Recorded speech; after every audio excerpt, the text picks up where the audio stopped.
feature presentation. He'll be fine on the mountain.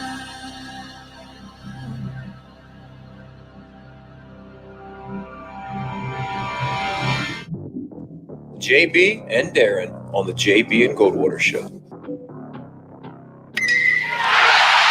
drive right field, base hit.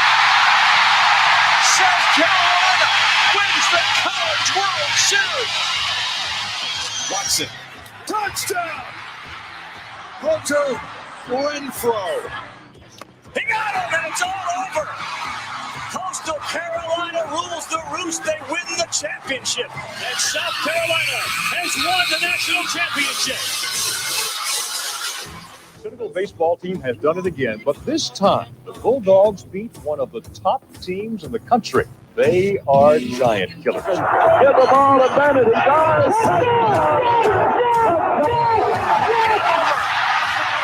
Gamecocks are in the Final Four.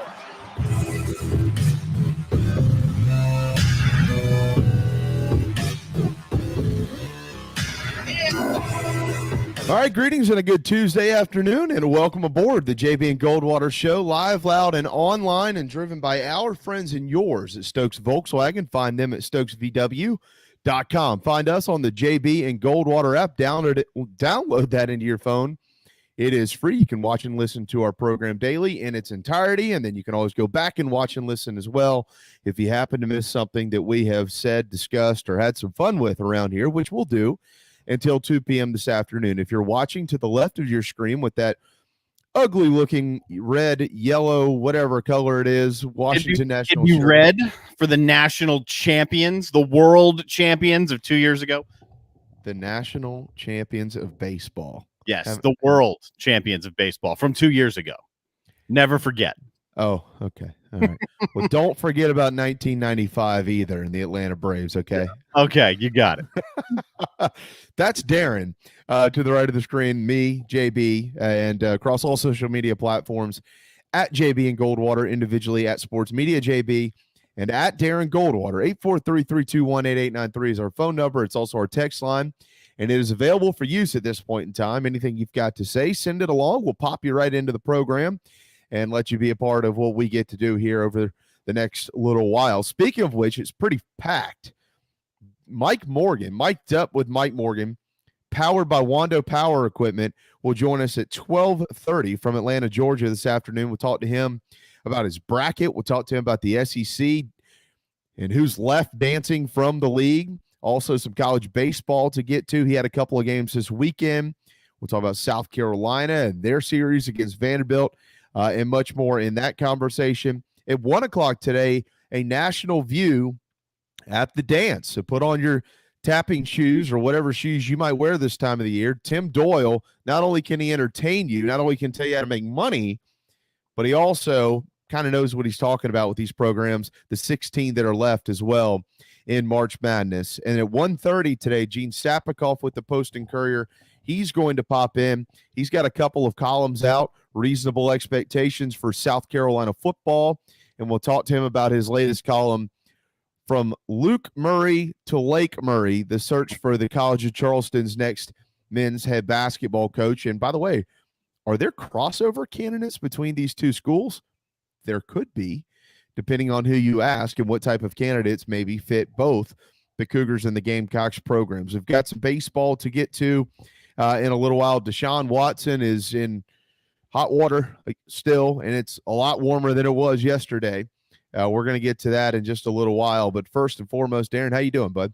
I'm doing great. Got through the opening 2 rounds of the tournament, and I feel refreshed. I was in bed earlier last night than I had been the previous 3, so I feel great. I don't care about my brackets now. It's just let's have some fun. And watch. You don't. You don't care. It's over. Not at this point. No. Okay. At this point, I don't. But I'm happy to watch and indulge as the whole thing goes along. I'll probably fill out a Sweet 16 bracket too. Well, speaking of watching and indulging, if you're a Carolina fan, 7 o'clock tonight is going to be a double dipper on the television screen because you've got, I know what it sounds like, the Beavers and the Cocks on ESPN and the women's tournament, and then you've got South Carolina and the Citadel in baseball on the SEC network, or hear me out. You could go old school and you could have the women's game on TV and you could listen to Derek Scott and Tommy Moody call the baseball game over the air or on the Gamecocks app, which they do a wonderful job. And I'm a big fan of radio and baseball, and I would encourage you to maybe check that out. So you can indulge in that. Speaking of indulging, whoever M. Tyndall 52 is leading our JB and Goldwater bracket challenge right now, and he's killing it. I don't know what insider info he had, but he's crushing it. So congrats to him. I hope you keep up the good work, my friend. Does he have Gonzaga winning at all? I mean, I haven't even opened it. I think so. He must. I'll go. We had 100-something injuries. 100-something. I can't remember. 100 over 100. Yes, it was over. I didn't go tally them all up, but it was over. Well, if I remember correctly, I have to go back and look at it. I think he's gotten like 92% of the games right or something ridiculous. Let's see. He's got a 99.4%, but that's like where he stands in the overall ESPN bracket. So he got 21 of 32 in the first round, and he had 220 in the second. So he missed 10 of them in the second round. But yeah, he's doing well. He's crushing it on our pool. Got a lead on E. Johnson, Shane Train. We got some good names in here. One of them is the Carolina Citadel football score from what, 1990? 19. What's the score? Oh, right, because it happened more than once. It happened in 2015. Is it 23-22? Yes, I think it was that one. Yeah, that's 2015. I have a friend who played football at the Citadel and never lets me forget about that as well. But he shouldn't. Yeah, well, whatever. A win against South Carolina every 25 years. Congratulations. You did it. Congratulations. Again, 843-321-8893 is our phone number. It is also our text line. Craig says no, he's not crushing it. So yeah, I get it. Neither am I. And a lot of people probably felt like they were doing okay until Illinois got beat, and then that squashed a lot of brackets. There was no way. Everybody who kept saying, all right, if you asked me to take Gonzaga or the field, I was like, okay, that might be cool as part of like our conversation, or you're gonna whatever. But at the end of the day, if you're gonna ask me like to fill out a bracket, there's no way I was gonna fill out a bracket without Gonzaga winning the national championship. That was impossible in my mind. Well, I did that. I, in fact, went one round of filling out a bracket and had Baylor, and then said, yeah, you know what? I'm going to go Illinois. So in neither of my two did I actually have Gonzaga. Now, having watched them play closer multiple times here, they look like the best team in the field, and it doesn't look like it's that close. It's going to take an off night for Gonzaga for somebody to beat them. It's going to take them being off and someone else being on fire. Yesterday, they shot 49% from the floor. That was their worst mark of the year. Right. Of the year. Exactly. And I don't know. I mean, maybe that's a sign of things to come. I doubt it, but 49% from the floor is still actually spectacular. Good. Yes. Is what that is. So, and they still won by 16 points. Yep. Yep. The other scores yesterday, Oregon, Iowa, that was a high scoring affair. We knew it would be because we were watching it as we were on the air, and it was like 56-46 at halftime. They win by 15, knocking out the second seeded Hawkeyes. Oregon advances. I think it's interesting. Saw a really funny stat yesterday, which is true, that there are more teams left dancing in the state of Oregon than, what was it, Kentucky, North Carolina, and Indiana combined or something like that. Well, it makes sense. It was something ridiculous that you just never think of until it randomly happens.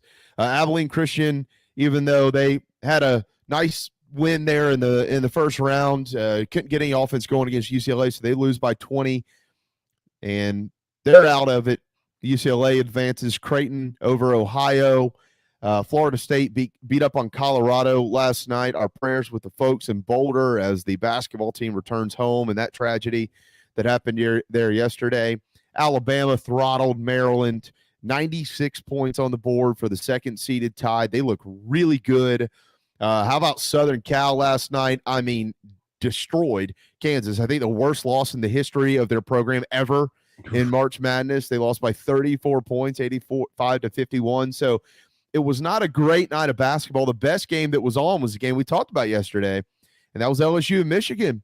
And Michigan came roaring back, and then down the stretch, they hit a bunch of shots. And, you know, even though I like to beat the drum for the SEC and claim that I'm an SEC guy, I took a lot of pride in watching LSU lose that game. I enjoyed watching Will Wade walk off the field off the court as a loser. And congratulations to Juwan Howard and Michigan for moving on. That's me personally, but I have lost total respect for that program until he's not there anymore. I'll say this. FYI. I'll say this. If Michigan and LSU play in football or in any other sport from here until the end of time, we need a better uniform combination on television, because that was nauseating. And it was like watching these highlighters go back and forth in front of my eyes for 2 hours. I couldn't handle it. I could not handle it, but it was a good game. I thought that the Oregon game was impressive to start the day simply because of what Luka Garza did, but Iowa's defense is what got him in trouble in the regular season, and they scored 80 points. You should have won that game, but they weren't playing defense, and Oregon lit them up. The Pac-12 is a story that nobody had coming into this tournament, and that's where we sit. And we'll see how long they can last. By the way, they are 9-1, the Pac-12, against the spread in this tournament. Now, in the Sweet 16, 2 will play each other, but keep an eye on that as we get into the weekend. And that's certainly something that we'll talk to Tim Doyle about today. Yeah, I mean, when you look ahead to the weekend, Darren, raise your hand if you got all of Saturday's matchups right. Oregon State, Loyola, Villanova and Baylor, Oral Roberts and Arkansas, and 11-seeded Syracuse and 2nd-seeded Houston. That is the Saturday slate. And the Sunday slate, Creighton, Gonzaga, Florida State, Michigan, UCLA, Bama, and Oregon and Southern Cal. A little bit more predictable there, even though there's a couple of different names in there than maybe some might have expected. But when you look at Saturday, we talked about some of these potential Cinderellas yesterday. You know, who's the real Cinderella? Is it Loyola?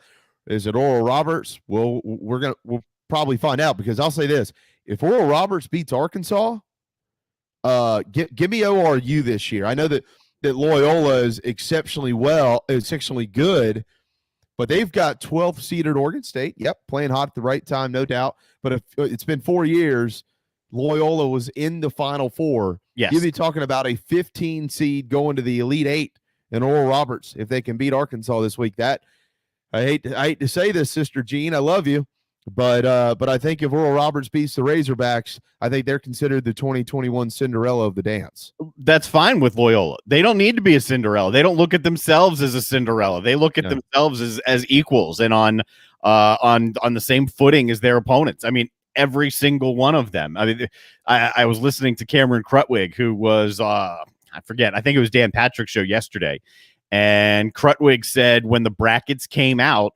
they all had their second game circled. And he said, well, it's not like we were overlooking Georgia Tech, but we all had that game 2 circled against Illinois and see what we could do, because that's where we see ourselves. As long as we're playing the way we should be playing, we stack up with anybody. And at the moment, cool. It's hard to go against them in that thought. So they don't care. They wouldn't be the Cinderella, and they don't care, because they would rather be viewed as a Final Four team and a program that has been established. What's the last name of the head coach there? Is it Moser? Porter Moser, yeah. Porter Moser. What candidate list is he on? It's interesting. DePaul has been mentioned with him. His name has floated around multiple times in the last couple of years. I forget which program he heavily flirted with and then went back to Loyola. This was a year or two ago. But he comes from the Rick Majerus tree. I was up there doing a game 3-4 years ago. Took me into the locker room. Everything they've got on those walls are Rick Majerus isms, if that's a word. I mean, it's at Loyola. Yes, at Loyola. You called a game at Loyola? Oh yeah, it's my current resume tape actually. But yeah, I did. What was that like? It was incredible. It was the year of their last Final Four. So it was 3 or 4 years ago. Mm-hmm. And it was a wild atmosphere. At the time, they were playing Missouri State, who was supposed to win the league, but they were down. And it was really the blossoming of this team the way that it is, really. I mean, because this is when Krutwig was a freshman. At the time, Sister Jean had a broken hip, I believe, and the game we did was the first time she was back. the idea that she gives these scouting reports to the players prior to every game, that's something people didn't really know until we brought that out on the air. And I'm very happy to say that that's absolutely true. Wow. Because we got a couple messages about it, and it's only because we talked to the coaches and to Sister Jean prior to the game, and she brought that up. So it was part of our game prep and story, and it's fun. She goes through and hands every single player on Loyola a scouting report. It will pertain to basketball. It will have other things on it, but this isn't just like, I love basketball and I'm a super fan. She knows basketball, absolutely knows the game of basketball. I saw the story, but I didn't know that originated from your broadcast. Was that broadcast on CBS or CBS Sports Network? Yeah, it was a CBS game. Yeah, you're a celebrity. I wouldn't go that far, but it was a good time. No wonder. Notice I didn't have any on CBS Sports Network this year, so I don't know how much of a celebrity I am. Our ratings are plummeting. 843-321-8893, our phone number, and also our text line as it pertains to men's basketball. Minnesota is hiring Xavier assistant coach Ben Johnson, and you might think, well, now wait a second. Who? Well, he played there. He also was an assistant coach there, so they're dipping into a flavor of ice cream that they know quite well. He's coming essentially home to Minneapolis, so congratulations to him. George Mason announced this morning that they are hiring Rick Barnes, assistant coach at Tennessee, Kim English, one of the hot young names in coaching. That's two assistant coaches, Darren, who are going to, George Mason, in my opinion, is a respected mid-major program, and obviously they should be based on their history. And then, of course, Minnesota is a Power 5 team in the Big Ten, and the South Carolina situation obviously still lingering out there. The College of Charleston job is still open. We're going to talk to Gene about both of these coming up in just a little while at 1:30 on our program. But I ask you this: are there crossover candidates potentially if South Carolina's job, let's say it opens? Mm-hmm. I think there's some people who continue to believe that this is going to happen. If you check in with our friends at the Big Spur, they've got some information up on their website. Our friends over at Gamecock Central and elsewhere, as they have dug, I think they all still tend to believe that this is coming more than likely at South Carolina, but it could change right now any minute. But if it does come and the college job is already open, I mean, there's names who, like, if I asked you right now, is Pat Kelsey at Winthrop a candidate at the College of Charleston, what would you say? No. Should he be a candidate? Well, if you're the College of Charleston, maybe. If you're Pat Kelsey, no, because Okay. you can't make a better name for yourself right now at the college than you already currently have at Winthrop. So you're making the lateral move before you get a bigger job, which he's probably in line for already. That's a fair point. I've seen him on some lists for the College of Charleston. I agree with your comments. I share the exact same feeling. I don't know about that. No offense to the College of Charleston. I'm just talking about professionally for Right. Pat Kelsey. All right. So Craig says Bob Ritchie, who's at Winthrop. Furman. I mean at Furman. Yeah. Is that a step up for Bob Ritchie, the College of Charleston? The College of Charleston would be a step up for Bob Ritchie. It would not clearly be the step up that South Carolina would be for Bob Ritchie. Right. The thing you got to realize, though, with what Furman has, it's virtually impossible to win at the level they're winning at Furman. It wasn't just Bob Ritchie. Bob Ritchie took over for Nico Medved, who went to Drake for a year, and this year was the Mountain West Coach of the Year. And one of them, Meteor coaches, had Nico. So Ritchie took over for that and then built upon what Nico had built at Furman. If you go to the College of Charleston, the foundation's there to a point, but it's a very different type of roster. Furman's getting up and down the floor. They're scoring a bunch of points. And what Coach Grant left at the college is a roster built on defense and the Brad Brownell mindset. So does Ritchie do that, or does Ritchie try and ride the wave at Furman similar to Kelsey at Winthrop? That's where I would lean. Now, if South Carolina gets into play with Bob Ritchie, that's a totally different story. what's left of the roster at the College of Charleston. Yes, true. Okay. What about BJ Mackey? And I asked this question. I mean, BJ Mackey, if he was a candidate at the College of Charleston, I don't know if he's applied. I don't know if Matt Roberts and that search firm have contacted him, if they're considering him. I don't know. We're just having the conversation. I would think that would be a step up for him. He is an assistant coach at Wake Forest, but he spent 7 years as an assistant coach. I think it was 7 under Barkley Ratterball at Charleston Southern, and then went to ETSU with Steve Forbes, and then into the ACC. So that would be his first head coaching gig at the College of Charleston in a state that he knows quite well. Yes. I think you and I both totally agree. BJ Mackey would probably be a legitimate candidate at the College of Charleston if there's interest from one side or the other, right? If there's interest from both sides, then he would have to be a candidate, because it would be his first head coaching job, and it would be one in the CAA and one that you can win. It's an attractive opening. Should he be a candidate at South Carolina? No. I think South Carolina should go for someone who has established themselves successfully as a head coach before going into the and it's funny, we're having this conversation after having the football coach conversation, saying, well, that doesn't matter. I'd rather have success at the mid-major level, a lot of it, when you're making this type of a hire for a major program. I think that's important in basketball. I think that's a safer move for South Carolina to make. You know, I think I agree, but I don't know. I just don't know. I would bet he's interested. But I don't know. You know, yesterday it was interesting that our friend Mike Yuva said right here on our program, Mike Boynton is not walking through that door if the job opens in Columbia, South Carolina. And I was, as I tend to do, I try to check the pulse of a little bit of the fan base here and there, you know, with South Carolina and others in our state by browsing social media, although I don't have Facebook, thank God, but, you know, checking message boards and things like that. And they're a little off topic here as we're talking about potential crossover candidates, but, you know, I saw that there were people who literally are saying, if Ray Tanner can't hire Mike Boynton, you should fire Ray Tanner.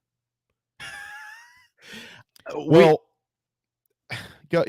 I know what you're about to say. I'm 99% sure I know what you're about to say.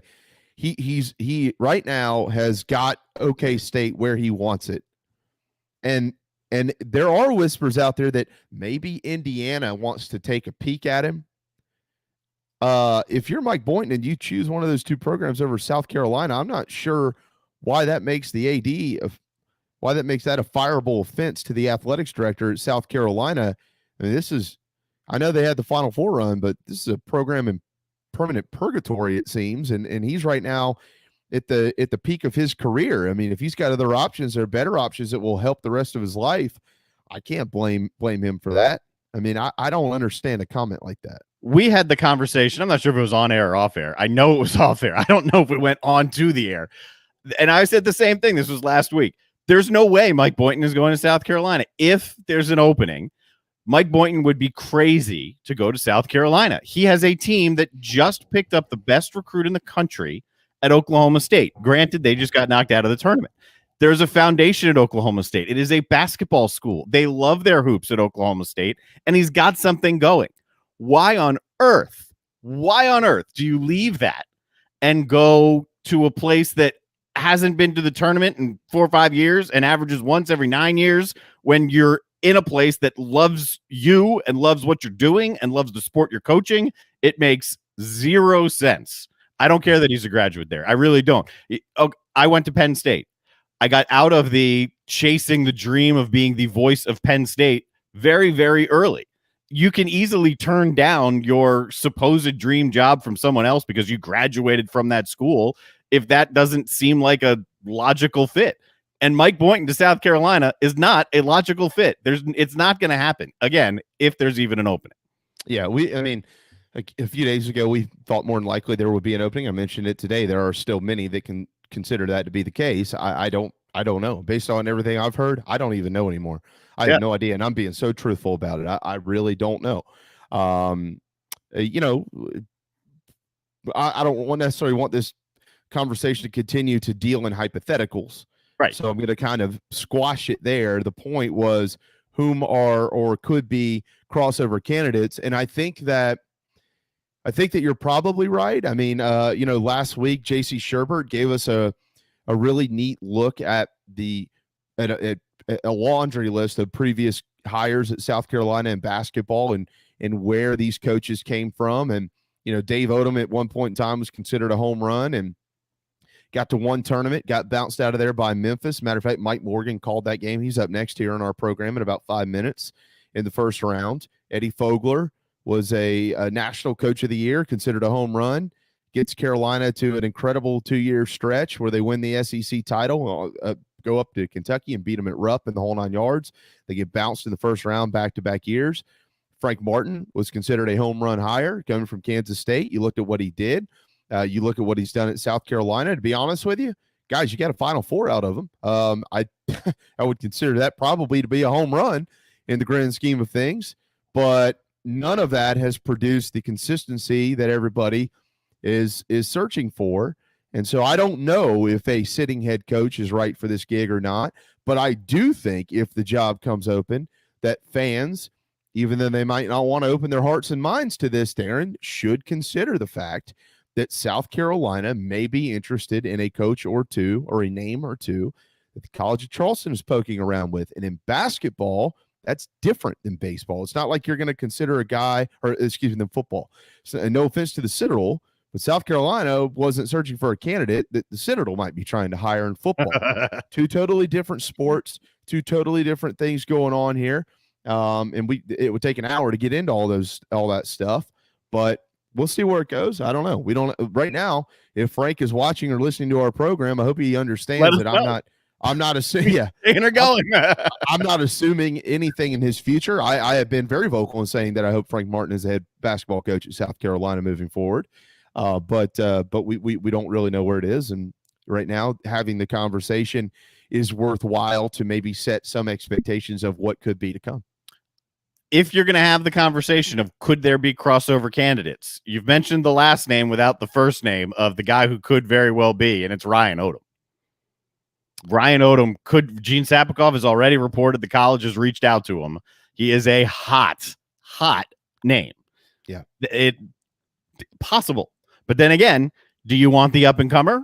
Do you want Frank Martin? And if it's Frank Martin, there's probably got to be something on the back end that says you got more than 2 years. Right. And that's probably where the discussion is or has been.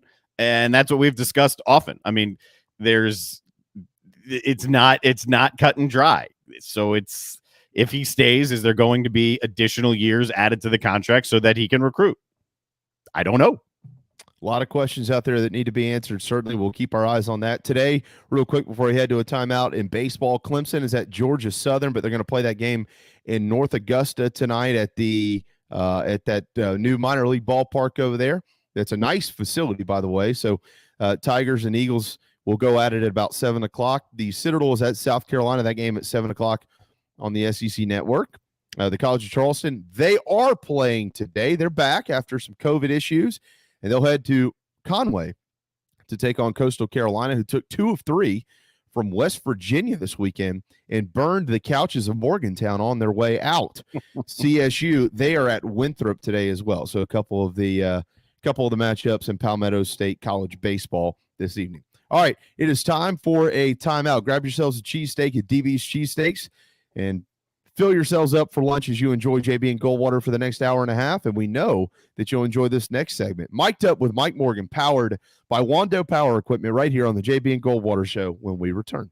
Peace and love at Stokes Meet Up.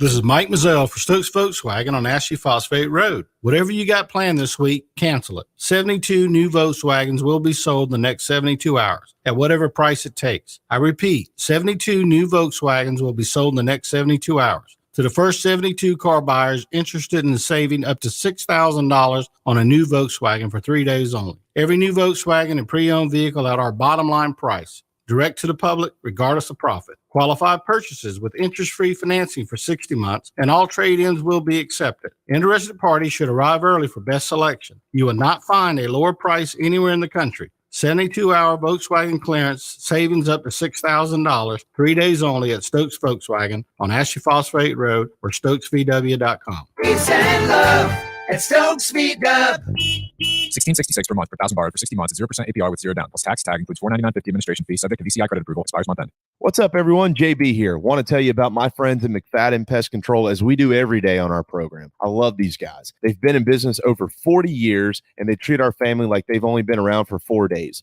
Always doing their best work, trying to earn our business, although they know that they'll always have it. Heath and the guys take care of our quarterly, our mosquitoes, termite bonds, anything we can get them to do, they do it. They're the best. They're friends. Heath even often texts me and just asks to see how my family's doing. It's amazing. I can't say enough about Mcfadden Pest Control. Switch to them. You'll never have anyone else protect your home. McFaddenPestControl.com, McFaddenPestControl.com here in the Low Country. Guys, spring is finally in the air. You know what that means? Basketball in its home stretch. March Madness promotion at Dog and Ducks 3 locations in Mount Pleasant, Bell Hall, Park West, and Clements Ferry Road. From now until the end of the tournament, $5 Sweetwater pints. That's right. Every Sweetwater, just $5 at Dog and Duck, Park West, Bell Hall, and their Clements Ferry location. Plus, baseball spring training, college baseball, spring football. It's all available at Dog and Duck's 3 locations in Mount Pleasant. Hey, everybody, what's going on? This is singer-songwriter Patrick Davis, and I might live in Nashville, but whenever I want to keep up with the South Carolina Gamecocks or even the Clemson Tigers, I can still tune in to JB and Goldwater because they are always live, loud, and online. Here it comes. Fastball driven deep left. This is unbelievable. Wyatt looks up and admires it over the trees. Another home run. That is 4 consecutive, and it is 8-0. And reopen the record books, Tom. Saturday evening here in Bluegrass Country. Looking deep downfield. Rolling out. Throws it up in the air, and it is caught. Touchdown! Troy Williamson, what a catch! Ahead to Buckman, slam! City for Ronaldo Buckman. He missed it. Rebound Holmes. Ahead to Frederick. Frederick! Lays it in at the buzzer! That's a win! Unbelievable! I don't believe it! Haven gets it high and deep to right. We'll see it, Hoover. Costard with 1. Pull up 3. Good if it goes. He got it! He got it! He got it! Carolina wins! 12:32. Welcome back. The JB and Goldwater Show, driven by Stokes Volkswagen. Time for Mic'd Up with our friend, everybody's friend, the brilliant voice, Mike Morgan with ESPN and the SEC Network. And I know it probably gets old to you because it's your voice, but it never gets old to us when we play those highlights over and over again. You can close. Those are the ones that you close your eyes and you go back and go, I remember where I was sitting. I remember what I was doing when it happened. And that's what makes it great. What's up? Oh, I appreciate that. You guys are like editing savants, man. I mean, I wish I had, when you're starting in this business, and in my case, even after I started, just looking for other things, and as my career was developing, the hardest thing in the world for me to do, and I tell young announcers this, is putting together like resume tapes, right? Because every other business, everything that you're displaying is on like a sheet of paper, maybe 2 or 3, and just a typical resume. And that's not uncomfortable to do. You know what to put on there, and hopefully you've got some accolades that you're proud of. But in the thousands of hours behind a microphone that I've had, and so many of us have had, to all of a sudden say, okay, now just pick 10 minutes of your best stuff. First of all, how do you do that? I mean, it's so subjective. And then, it is a little bit, on one hand, I love hearing those moments because it brings me back. I can remember every blessed detail of all those. On the other hand, it's the least bit uncomfortable. Nobody likes hearing themselves. Well, maybe some do. Some people even not in our business like hearing themselves talk. But it's just a little strange just to hear yourself. But the moments themselves, it always brings me back to just happy moments in time. Like I called 2 baseball games this weekend, and they were good games. But most of the time you call a game, it's not going to be a walk-off. Most of the time you call a football game, it's not going to be a last-second touchdown or field goal. So you learn, like, you do the game, you go on to the next one. You do the game, you go on to the next one, and nothing sticks out, right? But you're hitting on moments that clearly stick out for me. So that part's pretty cool. Well, that's why I got into the editing game. Like when I was, I don't know, years ago, I was like, I'll start making demo tapes because I don't mind editing, and nobody can figure out what they want to put on their own reel. So I can't either. No. I could probably tell somebody else. Yeah. Like if you guys came to me and said, Mike, here's 10 hours of my stuff, find 10 minutes that's the best, I'd probably be like, Jamie, this is it. Because you don't care. You just go through and you're like, that. Okay, the rest sounds the same. Exactly. But it's really hard evaluating yourself. And the hardest thing for me to this day to do, and they tell you to do it as much as you can, is to go back and watch a broadcast that you just did. And I don't, even if it's a flawless broadcast, I don't want to go back and watch it. Yeah. I just don't. But it does help you get better. So from that standpoint, I still do it from time to time. Well, I wouldn't. You could have 100 hours of my clips. I wouldn't have 10 minutes in there that somebody would want to listen to. So that's not true. You don't have to waste your time on that. We'll put together a producer reel for you with all the audio stuff you splice together. If anybody could do it, it's Goldwater. He'll make you sound good in 10 minutes. I can sit here and do 10 hours on YouTube, but when I put that stuff, I have fun. Like when I put together your stuff, Mike, and we do this for some other people, former players and stuff like that. Right. I have fun with it. That's what it's all about. What would I want to hear is Well, it's creative. I mean, there's a bit of artistry that goes into something like that, putting together montages and whatnot. I mean, I used to love doing that with other people or other things, and like what they call it, Cool Edit Pro back in the day. Like when I finally figured out how to use Cool Edit Pro, I'm like, man, I took so much pride in our shows open. And I think now they all do it back at the station I was at. But back then I was the first one to put like movie quotes and play-by-play calls combined. Not my calls, other people's calls, and random movie quotes that I love, and just splice it and put it together. And I would spend more time on that than half the shows I did, because I wanted to, have some fun with it. That's where I got that from. I knew that I got that idea from somewhere, because I do that all the time. I actually texted Darren this morning. I said, I'm going to send you some new bumpers that have some good music in them, like springtime, get outside, feely stuff. I said, let's get rid of the movie quotes for a while. And then I started thinking, why the hell did I ever start doing that a few years ago? And it had to be from you and Haney back in the day. I started doing it. Yeah. I started doing it in 2002. And I said, look, I know what every other open sounds like. I want to do something different. And I'm going to give you a bunch of movie quotes. And Haney was great. I mean, I'm going to give you a bunch of movie quotes and some calls and help me put this together. And that's what we did. And then before I knew it, every show on that station was doing the same thing. And it's caught on. I think most sports fans also, they like a certain genre of movie. Yep. And if you polled your audience right now, and we went over the 50 movies, like most of them would be like, oh yeah, here's the quote I know from that movie. Here's a quote I know from this movie. Oh yeah, I watch that movie every time it's on cable. Yeah, it's like we all kind of share that in common, sometimes even more so than sports. And Haney was a big music, obviously still is a big music guy. That's why he's in Nashville. I'm not a big music guy. I'm more of a visual medium guy. Obviously I love sports on radio, and I listen to talk radio, but I rarely listen to music radio. No offense to those fine DJs out there, but it doesn't do much for me. But I love movies and I love games. That's about it. I'm pretty shallow. Well, as good as you are at all that stuff, how good are you at putting together a bracket? What's yours look like? Well, It was looking pretty good until LSU lost yesterday, and I needed if We've been quoting you for a week.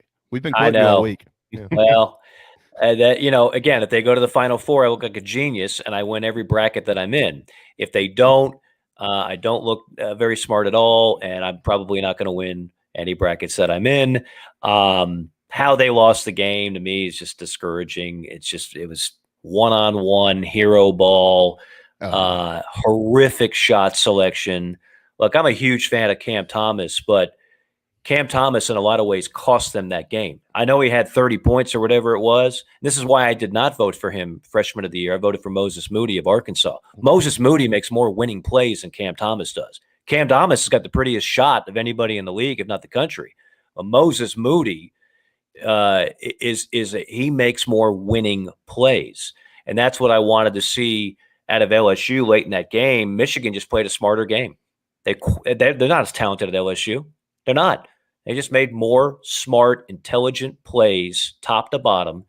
And then LSU starts hitting the panic button and everything is one-on-one. I'm going to take this guy to the rim. I'm going to take fadeaway shots. Man, that might work in like the G League where nobody cares if you win or lose, but you have to value possessions in March. I mean, every one of those bad decisions can cost you the game, and they made several. Well, Arkansas and Alabama are the two left out of the SEC. Mm-hmm. And when you look at what's to come for both of them, not just their Sweet 16 matchups, but what would be in front of them if they're to win those, 7:15 for Alabama, UCLA on Sunday, and then Arkansas and Oral Roberts 7:25 Saturday evening. So they're both in prime time. Mm-hmm. What do you see? Who's got? I took Arkansas to the Final Four. Mm-hmm. Yeah. Well, I mean, look, how long I've been saying this for 2 months. This is one thing I have been right on. Best two teams in this league were Arkansas and Alabama. I said that in late January, and that hasn't changed. The two teams I thought that could win the SEC tournament were those two. That hasn't changed. The two teams I thought that could make a Final Four. I was not buying Tennessee. I was not buying Missouri. I was not buying Florida. The only team I thought, if they righted their wrongs, other than Alabama, Arkansas, was LSU. But I've been pretty consistent with those two teams. They're that good. And I think I tweeted out this morning, get used to it, because Eric Musselman and Nate Oates are that good of coaches. Like, this is not going to be a one-and-done blip on the radar where you don't see them in the tournament the next 5 years. No, I hate to tell you, that's not going to be the case. They're that good. Their teams are that good, but I think their programs are in the best shape they've been in a long, long time. Where did Musselman come from? Well, he came from Nevada, but really, Nevada, okay. You go before that, like, he had a cup of coffee as a coach in the NBA, fired quickly. He was coaching in not even the G League. It was like the United States Basketball League for the West Palm Beach Stingrays or something ridiculous. He was a journeyman. He was just grinding and grinding and grinding. And when you finally get an NBA opportunity and then they fire you real quick, you have to wonder if you're ever going to get a big opportunity again. He goes to Nevada, and it's like, okay, so what? Well, he has a lot of success at Nevada. And then it's like, well, yeah, but who's going to take a chance on him? Because, again, he has no ties to the South. It's not as if he's been to a Final Four. It's not as if, like, that was not I always talk about how the Nate Oates hire was not celebrated by Alabama fans. I don't think Arkansas fans were jumping up for joy when they saw Eric Musselman as the next guy. But now both those fan bases realize they got something special. Doesn't this fit with everything you've said? And like when we were going through the college football coaching carousel, Mike, and now you've got these basketball jobs opening and being filled here in this state. You've got the College of Charleston job. We could see South Carolina's job come open, and everybody wants to figure out, like, what's the best candidate? Who's the best candidate? Who's the best fit based on location or connections and this, that, and the other. And I go back to something that you said months ago when they were discussing firing Will Muschamp and hiring Shane Bean or whoever at South Carolina. You said coaching gigs are a crapshoot. It doesn't matter what you think or feel. You don't know. Isn't this the exact same thing? I mean, you're talking about two guys that have zero ties to the SEC or those schools. Yeah, look, I mean, Only reason I like Nate Oates is because I called 2 of his MAC championships at Buffalo, and both times they were not the most talented teams in the MAC, and both times they wound up winning. I never met Eric Musselman in my life, but I like the story of the grinder. I've been singing Porter Moser's praises because I had them in a random December know-nothing game in Gainesville 4 years ago when they made the Final Four. And I remember going to his practice. I'm like, this dude's pretty put together. Like I like him. There's something unique about it. They were a 17.5-point underdog against a good Florida team. They went to the game. They won. Then it's like, well, okay, stuff happens. You'll never hear from them again. Then they go to the Final Four. And now they're back in the Sweet 16. So, yeah, it's a crapshoot. I mean, is Porter Moser, if he gets an SEC job, is he going to start, lighting the world on fire? I don't know. But there are certain things when you actually go to a practice and get to know a coach even a little bit that you get a vibe from. So I had a vibe with Nate Oates. I had a vibe with Porter Moser. I don't know I didn't have any vibe with Eric Musselman, but I knew that he has grinded. And if somebody gave him that type of opportunity, and Arkansas is a good job, they just hadn't been achieving to the level that fan base should expect. And so you give it to that kind of guy who's hungry, not just good, he's hungry, and you see what happens. I said this, you probably missed it at the top of the show somewhere before you came on. That's the same year that I had Loyola, and I had a game at Loyola, and it was Sister Jean's first game back after Is that right? Yeah, Wow. It was a hip surgery or something. But Porter took us back into the locker room, and he is of the Rick Majerus tree and views Majerus as like one of the most important influences in his life. Right. Everything in that locker room is Rick Majerus isms. I mean, they're all over the walls. And Porter was one of those guys. He took us back into the locker room. He took us back into the weight room. He helped us. He let us go and watch film with the guys. That's the type of coach that he is. And Rick Majerus was one of my favorite coaches of all time. I thought Rick Majerus, you want to talk about a guy who gets the most out of what he has. The job he did at Utah is nothing short of spectacular. There was a time when South Carolina parted ways with Fogler that I think I was on the show at the time saying, if you can get Rick Majerus, you better get him. And I don't know if Rick Majerus had any interest in South Carolina, but that was and Paul Biancardi, who I work with, he's our top high school basketball recruiting analyst and also does some games. He's a Majerus disciple, and anybody who ever worked with Majerus, that to this day they just idolize the guy. They had so many good things to say about him. So, yeah, I'm not surprised that he would be from the Majerus tree. Mic'd up with Mike Morgan, powered by Wando Power Equipment here in the Low Country of South Carolina. Do you ever, Mike? Or have you had conversations in the past with ADs about how different a coaching search is to hire a basketball coach versus hiring like a football coach? I have had loose conversations about that. Let's be honest. Most ADs didn't get to where they are because of their knowledge of basketball. That we have a number now of former coaches that are ADs in the SEC. Right. As I like to say, when people get on Ray, I said, did you like the hire of Lane Kiffin at Ole Miss? Yeah. I mean, Lane Kiffin. Do you know who made it? No. Who's the AD at Ole Miss? Anybody know? Anybody? Keith Carter, the former basketball player. I mean, I grew up watching Keith Carter in his high socks play basketball. He's one of those gym rats. And then when he got done playing like overseas for the Afghani Seawolves. I'm just making up stuff now. I don't even know what that is. Here, I'm wearing a Montgomery Seabiscuits hat. Yeah, so, I was wondering what that was. So let's change that to the Munich Seawolves. Anyway, so Sea Turtles. Sea Turtles. There you go. So. And then he grinded, as a fundraiser, and then they gave him the job. So the brilliance in the hire, I wouldn't say was Keith Carter, his great football acumen. It was knowing who to talk to, B, knowing who's out there, and C, you just happen to have a guy who wanted the Ole Miss job. Okay. In the case of hiring a basketball coach, most of these ADs, again, their background are not in basketball. And so you have to lean. Now, look, it's no secret, Eric Hyman leaned on Eddie Fogler when he brought in Darren Horn and Frank Martin. But there are other guys that do that. In football, there are guys that make a living. That's all they do is help ADs hire football coaches. Well, basketball has that too. I always maintain the supply and the demand is in your favor hiring a basketball coach much more so than football. Because in football, there's only like 2, maybe 3 names that are hot.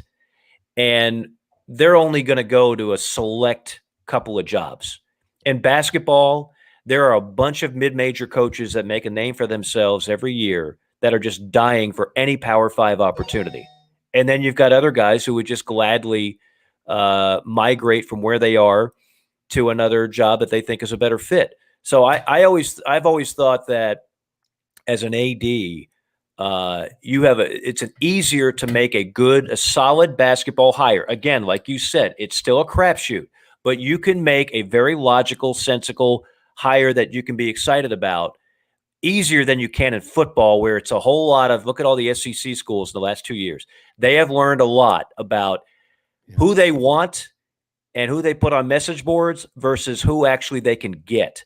And that reality, there's a chasm between the two in football. In basketball, I think you can come away with a pretty good hire, regardless of the timetable for that matter. There's a number of good coaches that are still in the tournament that are going to be looking for a bigger job when they get bounced out. By the way, Darren, pertaining to our conversation earlier about potential crossover candidates between South Carolina and the college, and you mentioned Ryan Odom. Yep.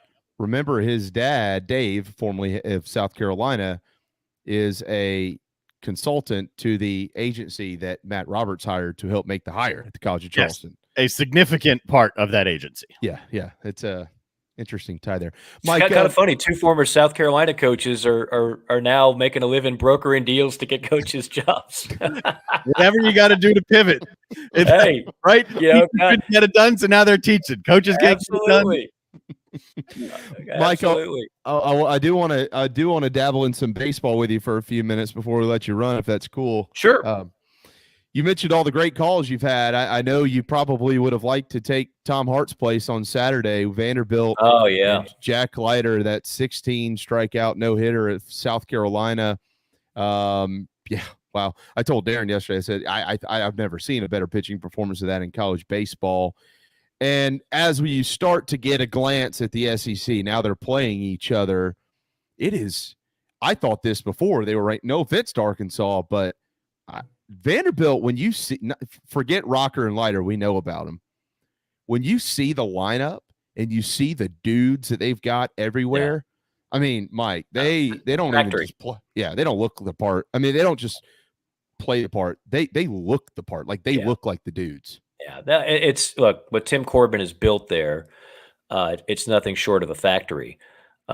Kevin O'Sullivan, similar in that vein, but nobody. I have never seen a college baseball team with a 1-2 punch like Rocker and Leiter. The closest thing,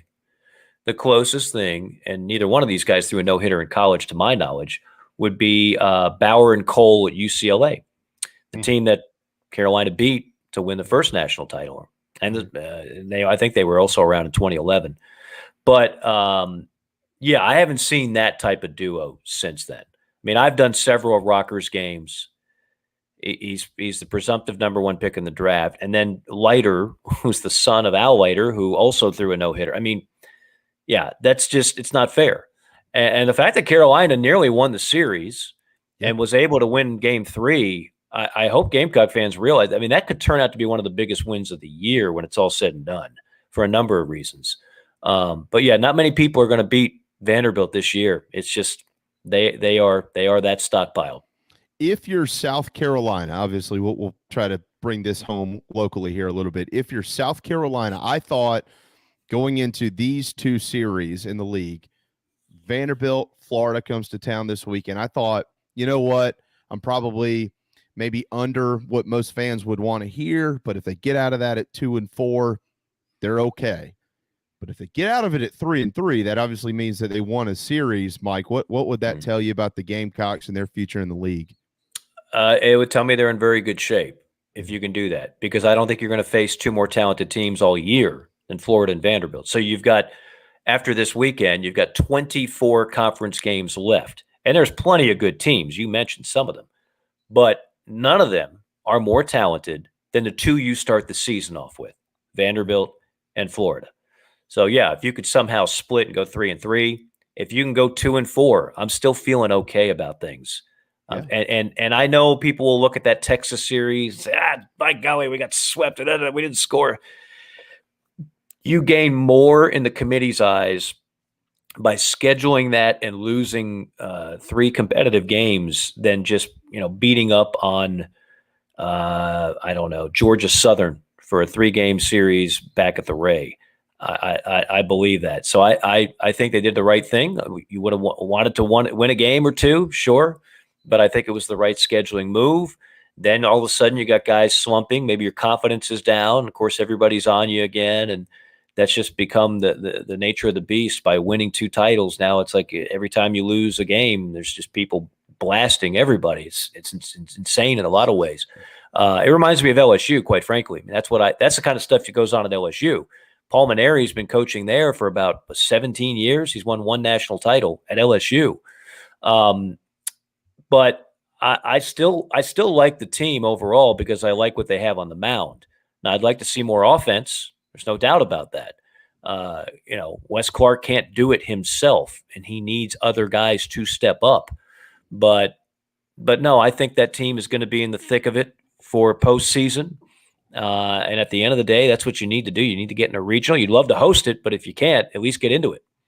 So you think, and you're a baseball guy. You see them all. Just to be blunt about this here, after the last couple of series that they played, or let's say the Texas and the Vandy series, you still think nothing has changed for you with this program before they even played this series? Their expectations in your eyes?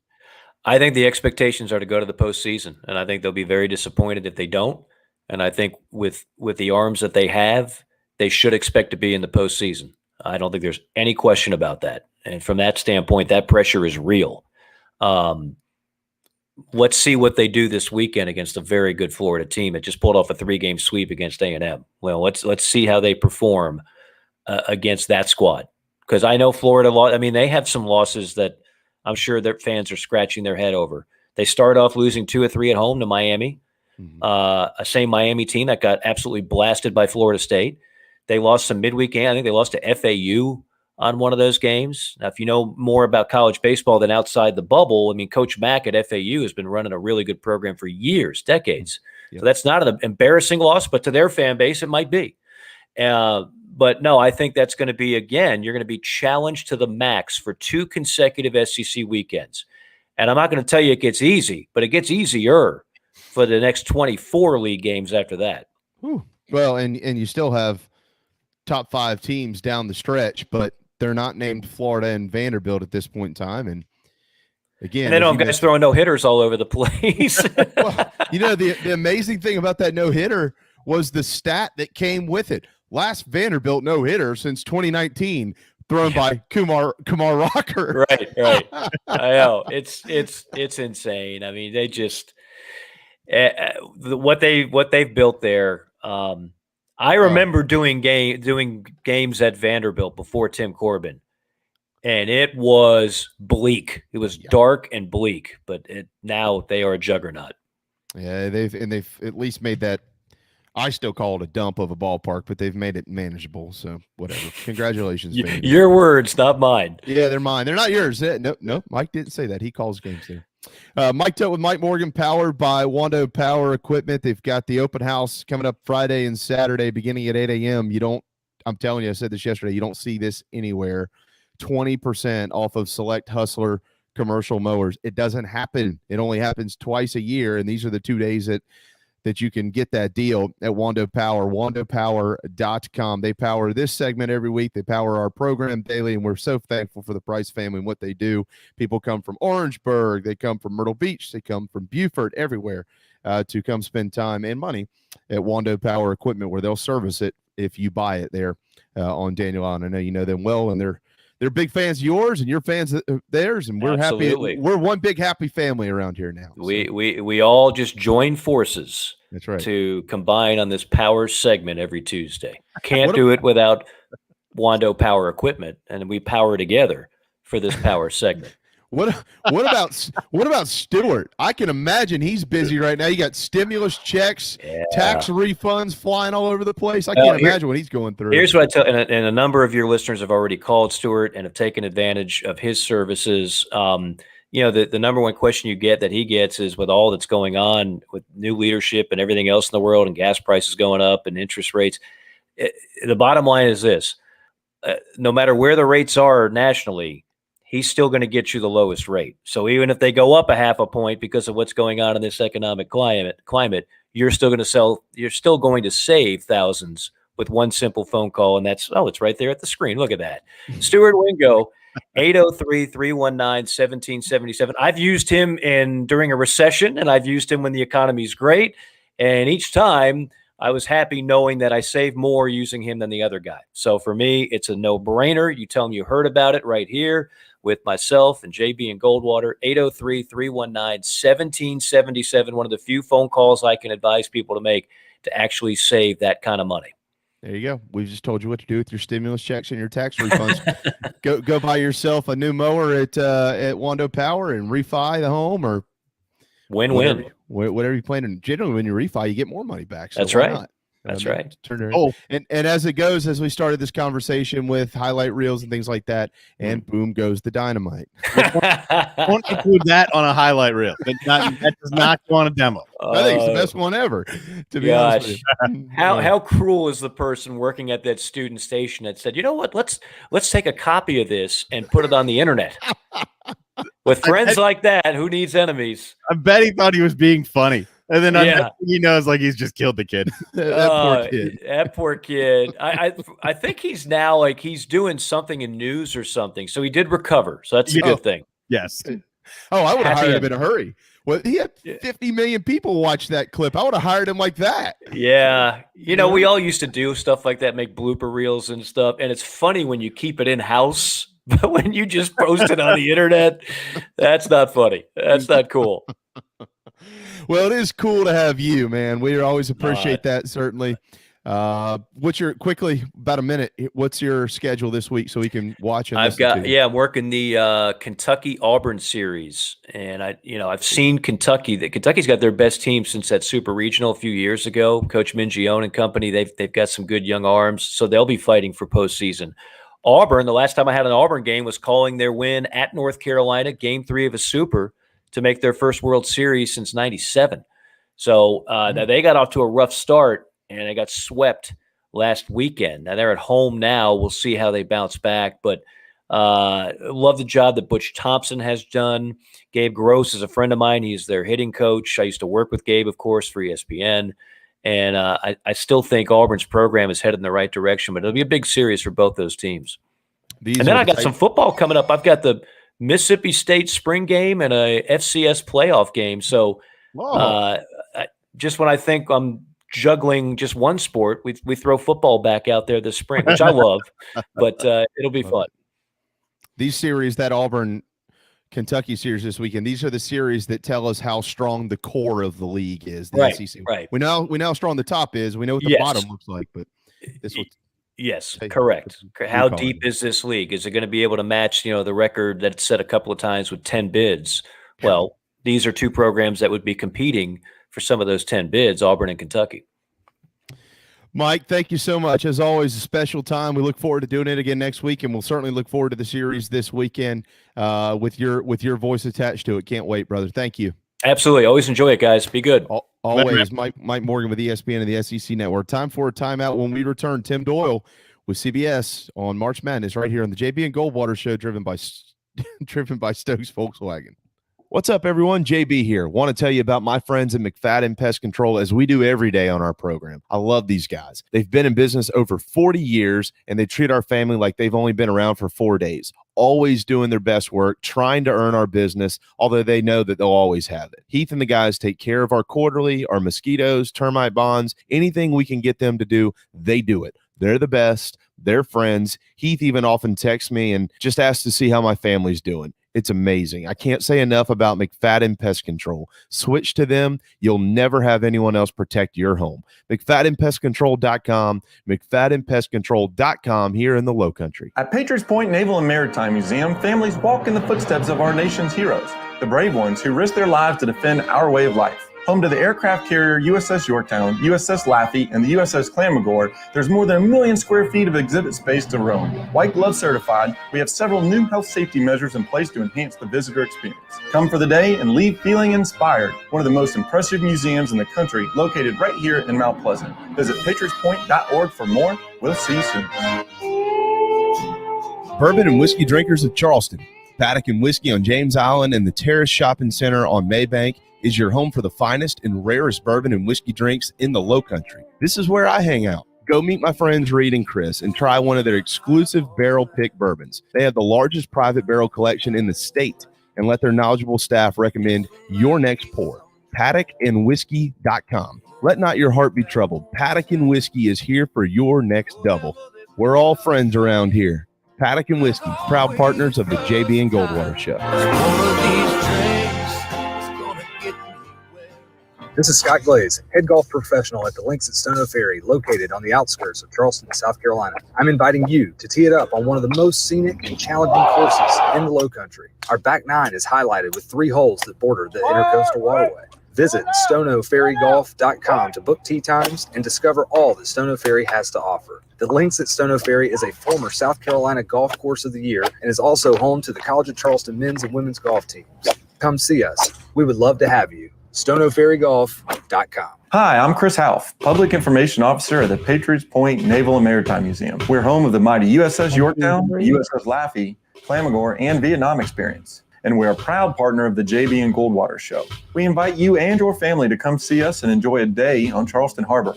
Visit patriotspoint.org for more information. And now, it is my honor to present the National Anthem.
Live, loud, and online.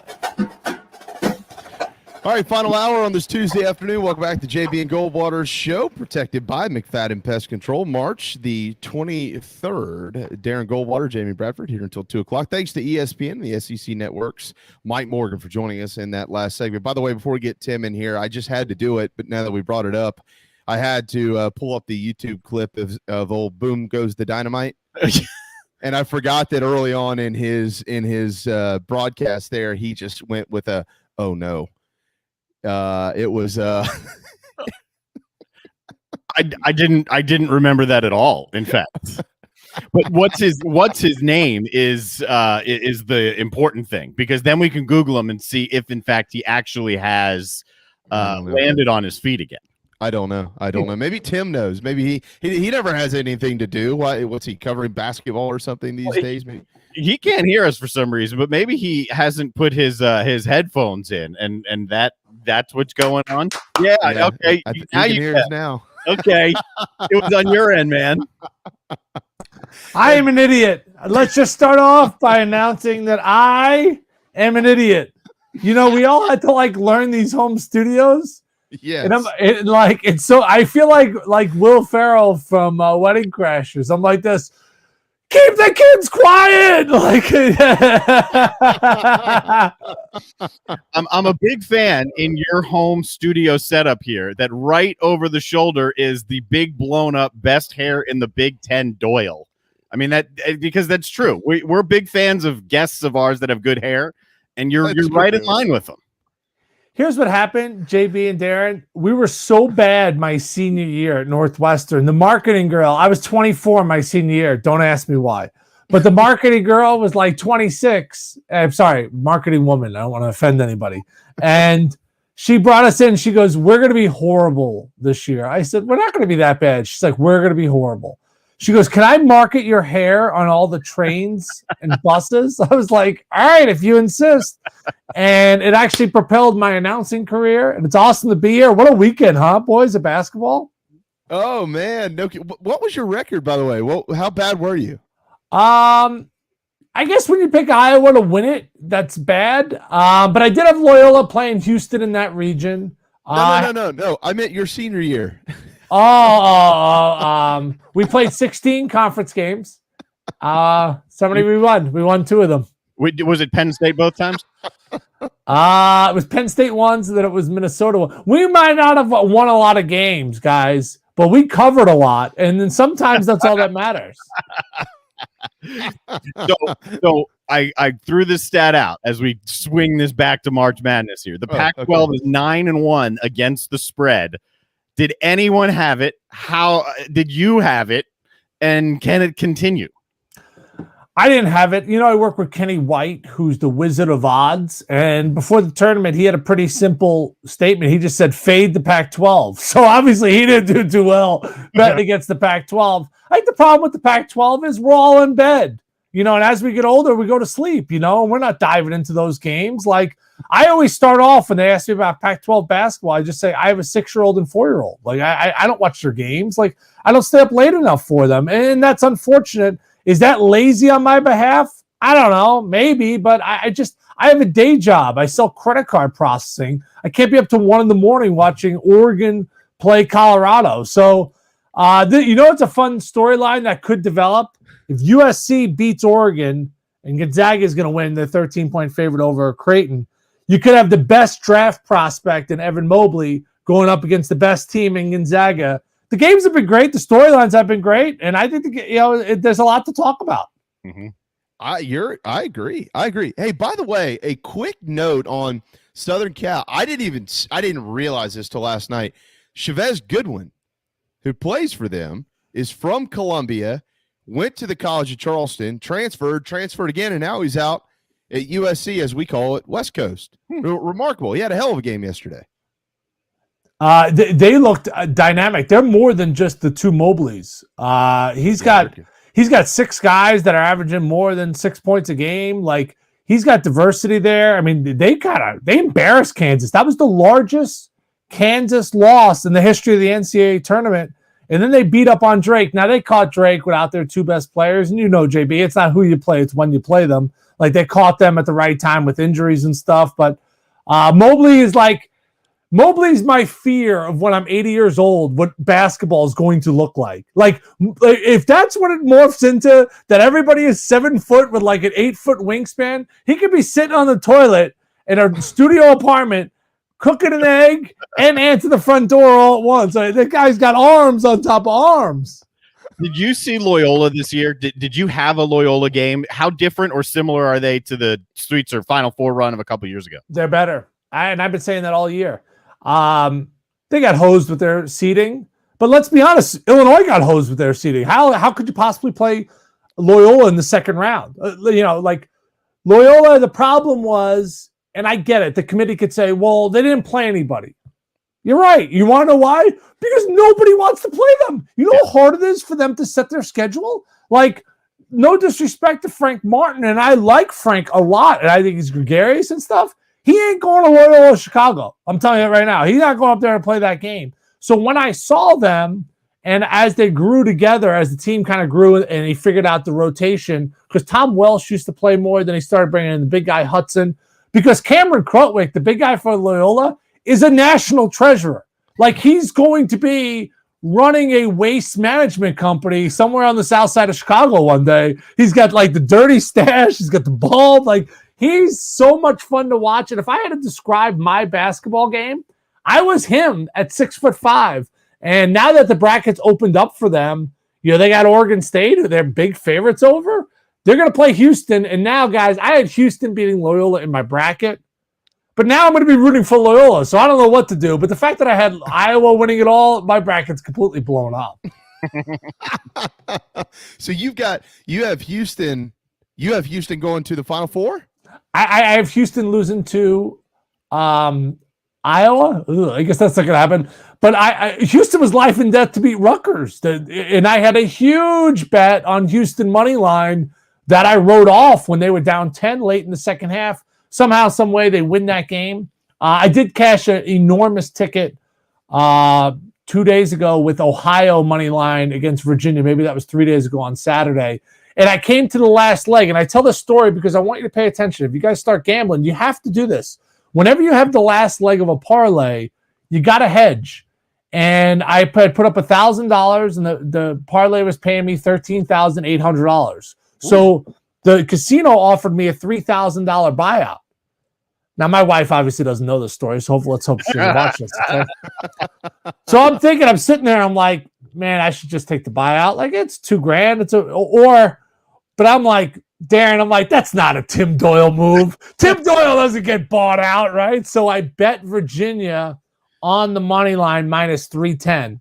So I lost 3,100 with that bet, but I won the 13-8. And my point is, I was still able to have a dog in the fight without risking any money, because if Virginia would have won, I would have won the 1,000, then I would have lost the 1,000 with the parlay. So I know we all like to gamble, and whether it's $5 or $10 or $100, I just happen to be up some money, so I took a shot. You got to hedge your bets. Gambling like that and not hedging that's just stupid. And if you want to be stupid, that's fine. I'll say this. So a couple years ago, like 10 or 15, I swore off it completely. And now, since we started up this show and we talk it at least once a week, it was inevitable that I was going to get back in. So I'm like 5, 10, 20. Like, I never throw huge things, but when things end up working in my favor, then I have a lot of stories that my wife doesn't know about, and that's okay. Yeah, it's here's the deal. All right, I'm going to give you a little advice on how to replay the gambling to your significant other. Okay, when you win, you made a little bit of money, and when you lost, you broke about even. Okay, that way you got to tell you like, I just broke about even. Yeah, those are the best ways to keep it. I'm not saying it's going to necessarily bloom a healthy marriage, but you can maybe survive in advance. Well, that's what this year is all about, right? You survive in advance. So true. So true. This year is all about. I told my wife this was a 3-hour show, so she doesn't know. I just have to yell like every 8 minutes. So like, I can't believe Penn State, just yell something so she thinks I'm working down here. How different is it to this year, Tim, betting on this tournament? Like, I don't know that we knew, when they seeded this whole thing, like we didn't really know if this team was an 8 seed or a 4 seed. They played 30 games. They played 20 games. Like, how difficult was it this year? Yeah, I think it was probably the most difficult that it's ever been, JB. Like, I'll give you a team that I saw a bunch that should have been in the tournament, just eyeball test, was Western Kentucky. And they actually had a win that resonated. They went to Alabama, who's still playing. They went to their home court and beat them. Right. But the fact that they lost some conference games. Oh, by the way, these conferences are playing back-to-back, where that's so unusual. And yeah, the team might catch you on the second half of a back-to-back, and it's like, oh, bad loss. It's like, I don't know. Yeah, they lost to Louisiana Tech on the second half of a back-to-back, but like, those are so hard to play, and we've never seen them before. I really feel like, yes, the numbers, the metrics, all that stuff's important, But once in a while, you got to give the good old eyeball test. And to answer your question, I thought the eyeball test for this year was more important than any other year because you had teams like St. Louis that was ranked in the top 25. They didn't play for a month. And then when you look at their metrics, like, oh, well, coming out of that month-long layoff, they lost to LaSalle. We can't put them in the tournament. It's like, that's not really fair. So, this whole year has been basically hard to explain whether it's college basketball or life. I'm just happy that they're playing games. I feel terrible for VCU that they got canceled. Let's just hope that all the rest of these teams are able to push forward. Interesting stat about Loyola Chicago. Everyone had COVID at once. So they actually have the antibodies through the tournament. 14 out of the 16 staff members had it all at once. So they're all good. So if you have a bet on them, they're going to play it regardless. Wow, that is a hell of a stat. All right, you mentioned the eyeball test. How about this? What did the eyeball test tell you about Gonzaga before the tournament started? And what does it tell you about Gonzaga now that they've played a couple games? I think it's just confirmed it.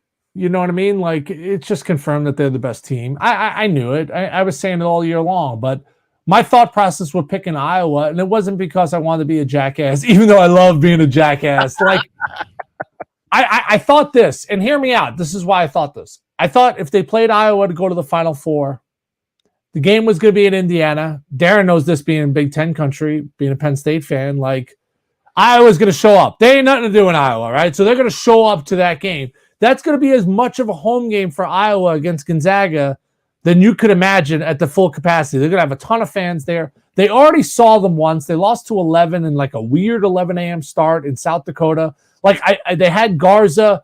I don't know. Maybe I was just selling this dream because I've said this before. I live in Illinois, so the next state over is Iowa. It's the greatest state in the world. I mean, these people are so simple. All they care about is beer and sports. And if things don't work out in Illinois, I may have to move to Iowa soon. That one got you a lot of run before, and I'll bring this up because I was about to tweet out last night. You know where I'm going with this now. Allie LaForce does a hit at the beginning of the game she's covering. Was that the LSU Michigan game that she had? I don't remember which one it was, but she does a hit, and they bring up laughing 30 for the 30-30-30 slash line in college. I'd never heard it. I'm laughing on the couch. And then she tweets out that it's you who gave it to her. So go ahead. You can explain 30-30-30. Okay. First of all, my father played in the NBA. Okay. My dad was first generation. And funny story, just because I know you guys are down in the South, he was going to North Carolina, gets thrown out of high school. Thrown out. Bye-bye. Fails high school because my grandparents from Ireland. He failed high school because he couldn't afford to go get a physical and he couldn't get dental. So they failed him. That was actually considered gym class. So whatever. So Al Mcguire, who becomes famous as a Marquette coach, his first job ever was at Belmont Abbey in Gastonia, right outside of Charlotte. And he goes up and sees my grandparents and tells them, he goes, North Carolina, because my dad was going to go to Bullis Prep in North Carolina. He goes, North Carolina, Duke, Belmont Abbey, they're all in North Carolina. And my dad is 6'9", and his brother is 5'9". He goes, I'll even give your other son a scholarship. And my grandmother, being an immigrant, was like, okay, going to Belmont Abbey. So he goes down to Belmont Abbey, and, he has like a legendary career. Jersey's retired. And then he plays in the NBA.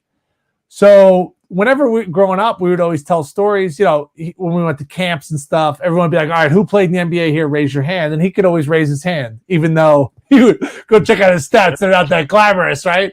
But he did play 2 years in the NBA, and he had a great bit. He said, his first year in the NBA, he was a 30-30-30 guy. And what does that mean? Well, if they're up by 30 or down by 30, he got in for like 30 seconds, right? And he goes, but the next year, I really worked my tail off, and I got to this position called the way to go guy position. And everyone goes, what's that? He goes, hey, he saw the bench, but hey, way to go, guys. Woo! Hey, you guys doing good out there. So he had this bit that he had for a long time, and I basically stolen his personality, which you should do from your father. And I used that bit, the 30-30-30 bit, on NBA TV with Allie. Allie thought it was funny. And then at least she gave me credit, Darren. You know those guys that steal your jokes at the bar, steal your pickup lines, and then they don't give you credit? At least she gave me credit. She did. On social media, she gave you credit. That is I've never even thought about that, but that is so true in basketball. There are a lot of 30-30 guys out there, and I'm sure now that kids are picking up on this, this might become a new hashtag, like a new trend. Yeah. Well, it's good. At least I feel like I got some sort of credit, because that's the worst when someone steals your stuff. You know what I mean? Like when someone steals your bit and they take it away. So, yeah, it's been awesome. The whole gambling stuff has really resurrected my career, and it has not been easy, and broadcasting's a fun gig, and but yeah, people like to gamble, and it needs to be a controlled addiction. It definitely is something that can get out of hand, and I'm really curious to see how the United States handles it, because in Australia, for example, you can't in-game bet. There's no live in-game betting, and in the United Kingdom, there's no commercials for gambling websites during the game. And I wonder here in the United States, and that's not my job, right? I'm just paid to go out there and be a puppet as a broadcaster. But I wonder what's going to happen, because, man, it makes the game so much more interesting when you got a few bucks on it, doesn't it? All right, well, saying that, when you look at Saturday's slate in the Sweet 16, what are you looking at going, or on the opposite end of hammer that home, and there you go. Yeah, I'm just pulling up the games here for Saturday. I like Loyola. I went at like 6.5. I have a hard time laying points in this tournament, because so many games have come like down to the wire, or you're up 12 and then you're down 12. Like, yeah, this isn't survive and advance by 7 points. It's survive and advance, right? So these kids aren't going to care. When you lay points, I always feel like you're asking for it. Now, you don't want to bet a money line straight minus 310 or 400 or 280. So throw it in a parlay if you want to watch the game and you want to have action. Arkansas's 11 over Oral Roberts. Just full disclosure, I'm going to bet Oral Roberts because I'm going to be rooting for them. Is that good handicapping? I don't know, but they're fun to watch. Max A. Smith, he's basically Rudy. He's 5'0". He's 100 but he has more than a speck of athletic ability. He's been awesome out there. Like, once in a while, I just throw out conventional wisdom and I just bet on teams I like. So those are two games that stand out to me. I take the points with Oral Roberts, and I bet Loyola to win. What about? I wouldn't do well at all then in Australia, because where I've had success in this tournament in particular is live. Because, like you said, I have no idea with the lines out. I was like, I have no idea. I need to see them on the floor and then try and figure out if I have an idea. Yeah, I mean, you could always get great value in live betting games. Some sites kind of max how much you want to bet, but if you're betting $10-20, no doubt about it. I like the fact that if, like, for example, my kids go to bed at like 9. So, like, I come downstairs and I'm like, Trailblazers are playing the Thunder. Like, third quarter, I can just jump in on this. Like, that's so much fun. Like, and then you just watch into the game, you get your little fix, and then you're able to go to bed. But I did watch the game last night right before. I have a really big bet on the Suns to win the Pacific Division. I know, it's a really random bet. But now that LeBron and Anthony Davis are hurt, got to think the Lakers are out. And last night, the Atlanta Hawks were beating the LA Clippers 88-66, up 22 points in the third quarter. Not only did they not win, they didn't even cover the 6.5 point spread that they were getting with the Hawks. They just completely fell apart. So please root for me in the Pacific Division. I have the Suns because I feel like it matters to the Suns to win the division because they've been bad for so long. Let's write that down. We make sure we put him in our nightly prayer list. Thank you. Four Suns. All right. This is my final one. I don't know if Darren has one more or not. As it pertains to Sunday, is it scary to bet Florida State and Alabama right now? Like, you don't know if you get Florida State when Florida State wants to beat Florida State, they can beat probably about anybody out there, maybe except Gonzaga. And then Alabama, if Alabama shoots it well, they can score 115 points. But, which, by the way, shooting it well for Alabama is like, what, 34% from long range because they fire up about 50 of them a game. But if they don't shoot it well or they have a lot of those shots taken away from them, they can score about 60 points. And they've got UCLA, and, of course, Florida State's got the top seed of Michigan this weekend. I feel like those are two scary teams. Yeah, I mean, the thing about both those teams that I like, JB, is they have identities. Like, you know that in football, like, at least you know who you are. Like, You're going to throw the ball 50 times. All right, well, that's who you are. You're going to run the ball. You're going to be a run team. Like here, like what you're going to get. Who do I trust more of those two teams? Alabama's a bigger favorite over UCLA. They're 6-point favorite in that game. But, you bet against the Pac-12. You're kind of asking for it. I like Florida State. Their defense travels, man. And defense, they're only giving up 53.5 points a game. They held UNCG to 54. And then last out, they held their opponent to 53. I don't know why I'm drawing a blank on who they played, but that was never a game. I don't know. They played Colorado, right? Colorado had made 16 threes the game before, and then they guarded the three-point line. They made 6, and the game was never a game. I feel like Leonard Hamilton puts an ad on like Craigslist, like 7 foot with 7'6" wingspan. Like every guy is like every year it's the same team. Like, so Florida State and no one, I don't know anybody who picked Michigan to come out of their region. Did either one of you guys pick Michigan? I feel like everybody picked against them. I had LSU. I had two seeds in the Final Four, and it's not because I'm in SEC country. I just like Alabama and Arkansas. I like the way they played. I've seen a lot of them this year, so I took Alabama. Yeah, I have Alabama as well in my Final Four. I have Houston in my Final Four, but like I said, I'm going to be rooting for Loyola. They're going to play each other, I believe, to get to the Final Four. Baylor, we haven't talked about them. Like when I watched them against Wisconsin, it felt like varsity versus JV a little bit. And I think Wisconsin's like pretty good. Like, they hung with a lot of big and like when you watch that game, eyeball test, it was like, oh, they're not even playing the same game. So Baylor's, I believe, is going to come out of that region. And if they win, that wouldn't be a shock. They've had a great year and they're deep and they throw so many alley-oops. They're a lot of fun to watch. So I think the tournament's been awesome so far. It's always nice when Ohio wins on the money line against Virginia. That always makes the tournament a little bit better. But I think there's a lot of great games, and there's still some great storylines. And Sister Jean, 101 years old, still kicking out there. It's awesome to see. It's unbelievable. That's the third time we've talked about her today. Darren called a game up there and met her. We were just talking to Mike Morgan. He called a Loyola game. She came up there. It's unbelievable. They need to be in the tournament every year just for her sake. Yeah, to think they got an 8 seed was really unfair. I was texting with Porter Moser about that. Because think about it. They played the ACC conference champion in Georgia Tech. Now they got lucky. Moses Wright didn't play. But then they went to the Big Ten conference champion. It's like, who drew this up? Like, how did they draw the short straw? But I knew that, they have a ton of experience. Like I said, they're better than the other team that went to the Final Four.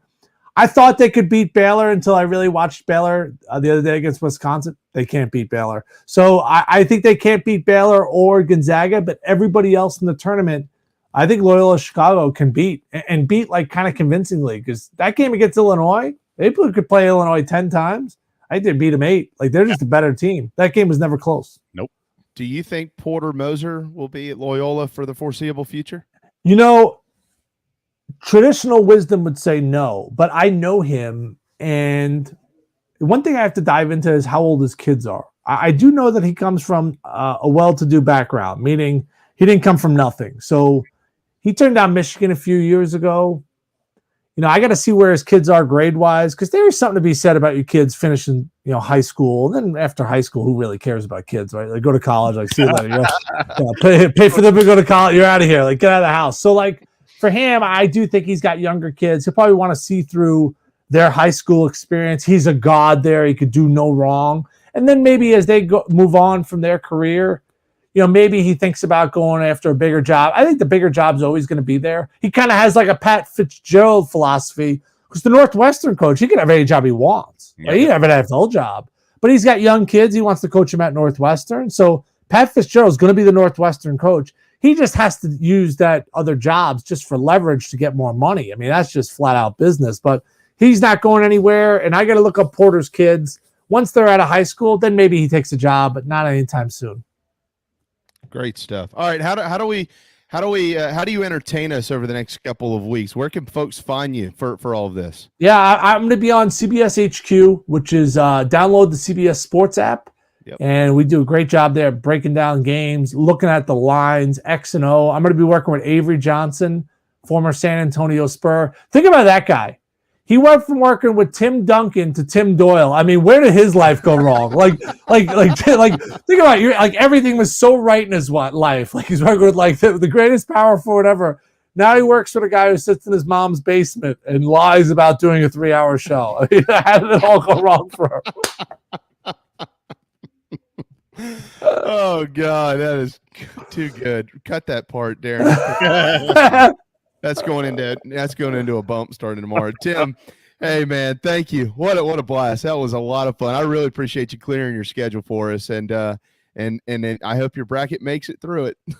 Yeah, let's root for it, and let's root for some great storylines and some great wins. Darren, you're the best. JB, great talking to you guys. See you. You got it, Tim. Thank you, man. Really cool. Really cool. Tim Doyle with CBS Sports. Awesome. All right, we got to hit a timeout when we return. Gene Sapakoff with the Post and Courier up next on the JB and Goldwater Show, driven by Stokes Volkswagen. Peace and love at Stokes Speed Dub.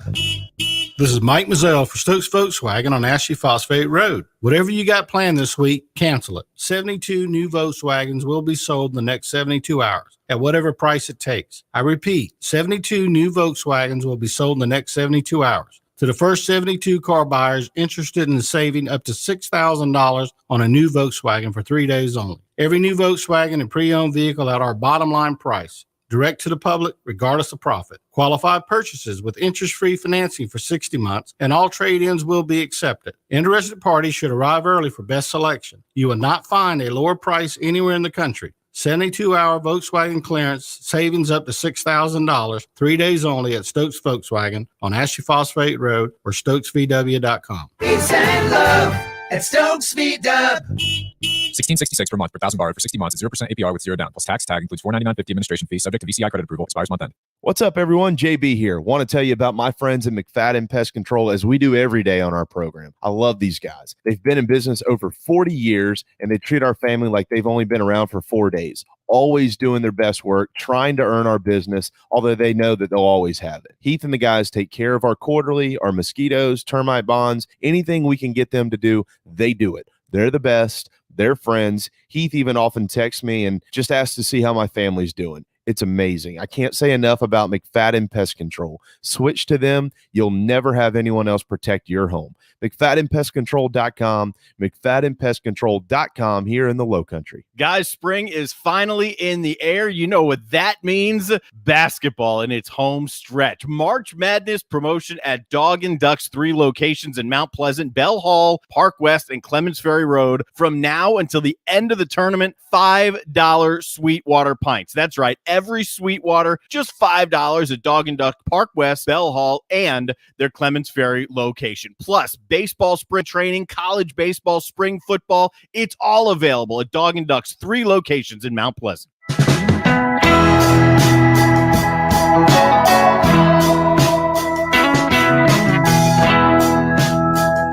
What's up, everybody? This is South Carolina singer-songwriter Patrick Davis, and I might live in Nashville, Tennessee now, but guess what? I can always keep up with the news back in South Carolina because I've got the JB and Goldwater Show. Thank you, JB and Darren, for being live, loud, and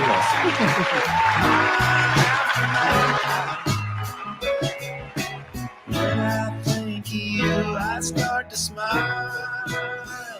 You give me that high. 1:37. Welcome back. Final segment on this Tuesday afternoon, the JB and Goldwater Show, driven by Stokes Volkswagen. Darren, Jamie, and Gene Sapakoff of the Post and Courier, completing an incredible trio of guests. Thanks to Mike Morgan and Tim Doyle back to back, and now back is Gene. Hey, man.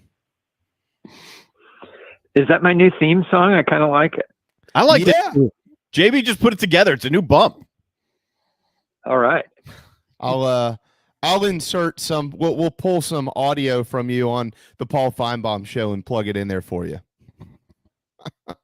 Okay. Well, and that song could go good with March Madness too. They could use it before they go to commercial and coming out. That's right. That's exactly right. Hey, Gene, thanks, man. I want to get to a couple of your columns in a minute, but I was thinking during the break, which is generally a scary ordeal, but it's not for this question.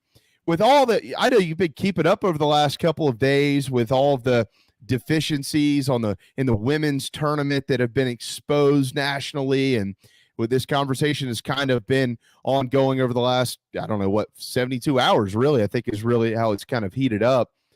Dawn Staley and the Gamecocks play tonight at 7 o'clock on ESPN, and she's had a couple of things to say about this as well, Gene.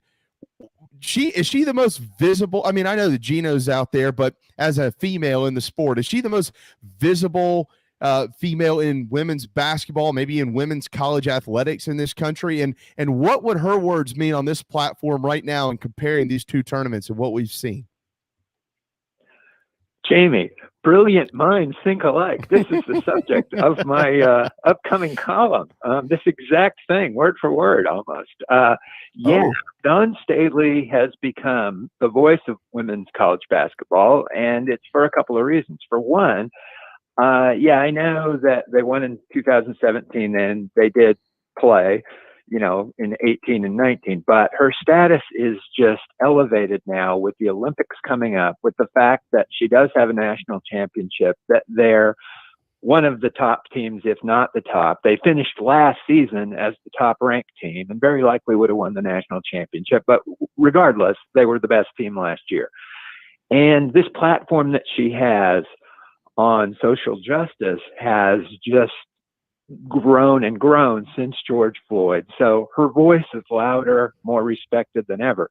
And we in the state have heard the things that she's said for, almost a decade now. But it's just becoming nationally and internationally well known. And Dawn Staley is just such an important figure. I mean, they know Dawn Staley in China and in Brazil and England. They don't know the football coaches around here, with all due respect, because of her status as an Olympic flag bearer, a gold medalist, etc. Would you think about this, like what we've seen? And I told Darren yesterday, I thought about it from a business standpoint. It didn't even cross my mind initially from a men's versus women or anything like that. I thought about it from the perspective of, well, the NCAA has a lot of heat on them right now for multiple different reasons. You got NIL coming up and things like that. This is what you do, like if Darren and I tomorrow decided we wanted to host a cornhole tournament, we'd make it the greatest cornhole tournament in the history of the world, because we want people to be engaged and love what we do, and the whole, like, have some pride in what we do. Jeff McGuire would even call that cornhole tournament, if we're going to make it the best it can be. I think that we should put all this together, but that's what, see what I'm saying? Like, from a business standpoint, the NCAA just failed. I mean, I don't know what they were thinking. None of us really do, but this is their platform with everything that's going on negative, and they totally blew it. This just in, NCAA screws up. But I'll tell you something, with what Dawn Staley, and she wasn't the only one. There were a lot of players, and Gino Ariema and other people, but her voice was pretty loud in there.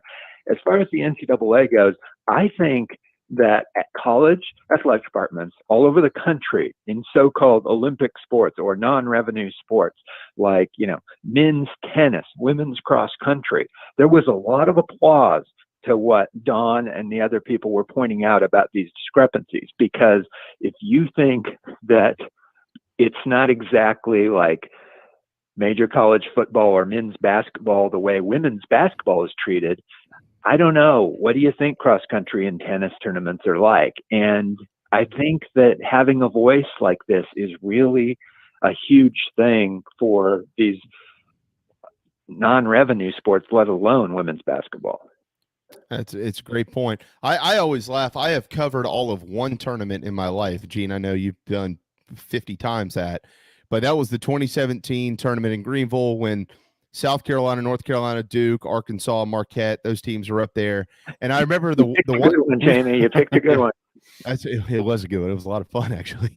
But the one main takeaway I had from all of that, Gene, was I got yelled at coming out of the tunnel at the well, or the Vilo Center, whatever you want to call it, coming out of the tunnel because I did not have a blue NCAA cup in my hand. I had a water bottle in my hand, and that wasn't good enough for them on the floor. And I thought to myself, you've got to be kidding me. So they pay attention to that, but they can't pay attention to all these big things they missed on in the women's tournament. It's baffling to me.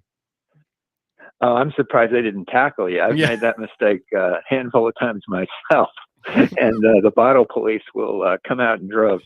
But yeah, the NCAA's got a lot of issues to clean up. So this thing that came up can be a positive. I mean, it's an opportunity for them to make some good, healthy changes. And I'm going to give credit to them. They've said all the right things, from the woman running the tournament in San Antonio to Mark Emmert. And so maybe there will be some really impactful changes going forward here.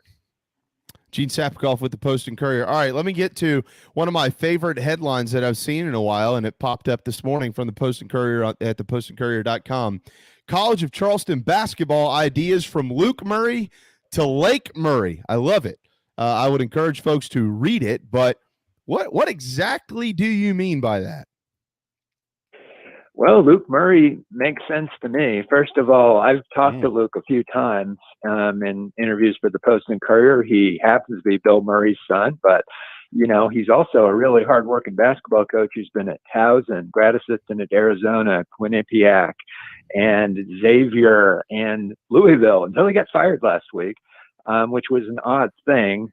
But I don't know if Chris Mack was thinking that Luke's looking for another job or what, but he promised changes with that Louisville program that barely missed the NCAA tournament and let 2 assistants go. But I think Luke would be good for the College of Charleston. And Lake Murray, that happens to be the shores of Lake Murray, touching Irmo, South Carolina, where B.J. Mackey went to high school. And I think B.J., South Carolina's career scoring leader, Wake Forest assistant coach, 5 years on the bench with Barclay Radabot, Charleston Southern, 5 years or thereabouts, and then really helped Steve Forbes build a tremendous program at East Tennessee State. They had an NCAA tournament bid wrapped up last year before the COVID cancellations. BJ is ready to be a head coach.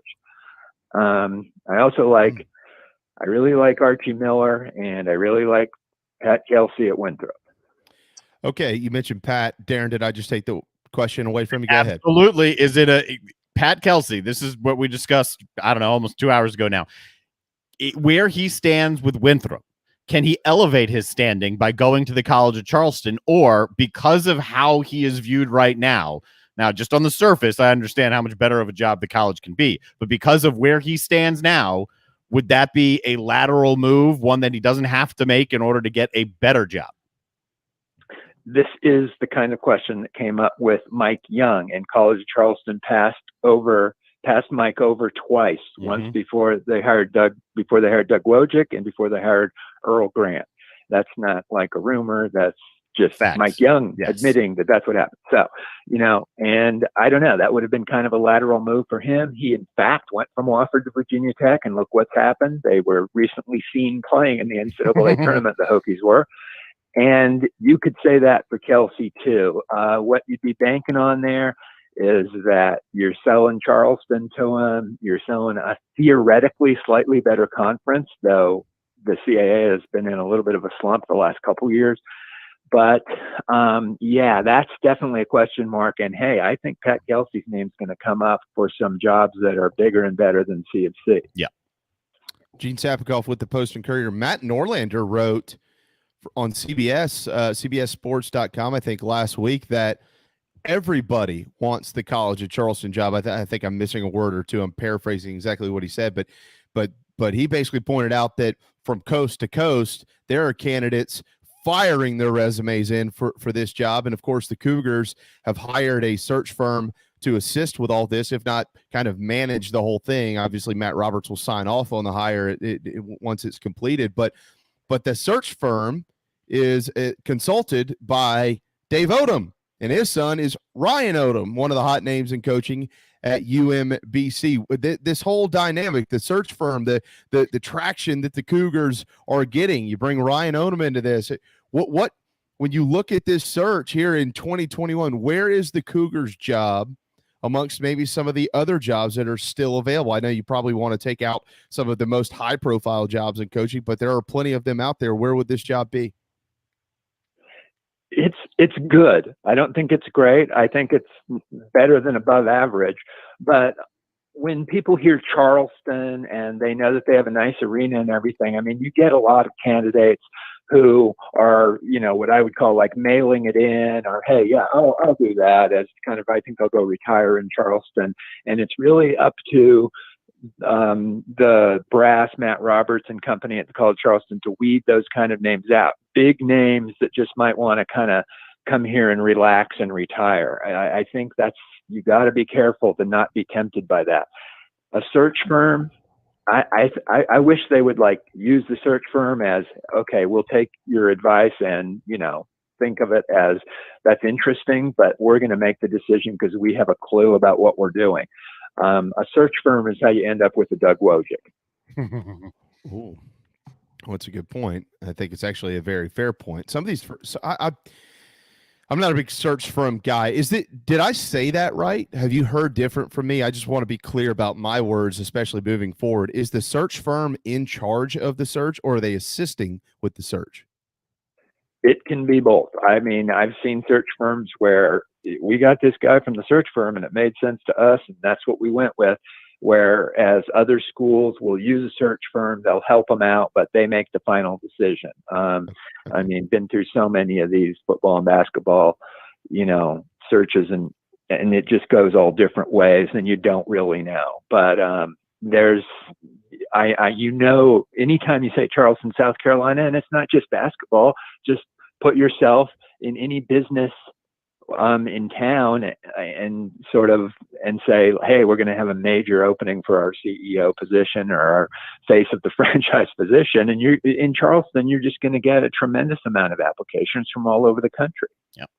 Well, Coach Tanner did not use a search firm to make the Shane Beamer hire, although they did hire a consulting firm, and that was for background information, going through, all those types of things when you look into somebody's background. But it wasn't somebody who was basically picking out candidates for the Gamecock football job. But if the basketball position opens and Frank Martin is no longer the head man at South Carolina, do you think that Frank Martin has enough around him to help him make the right decision, the correct move moving forward for Carolina? Or do you think that a search firm is something that South Carolina basketball would be interested in utilizing to their advantage, obviously based on what we've seen out of the previous hires?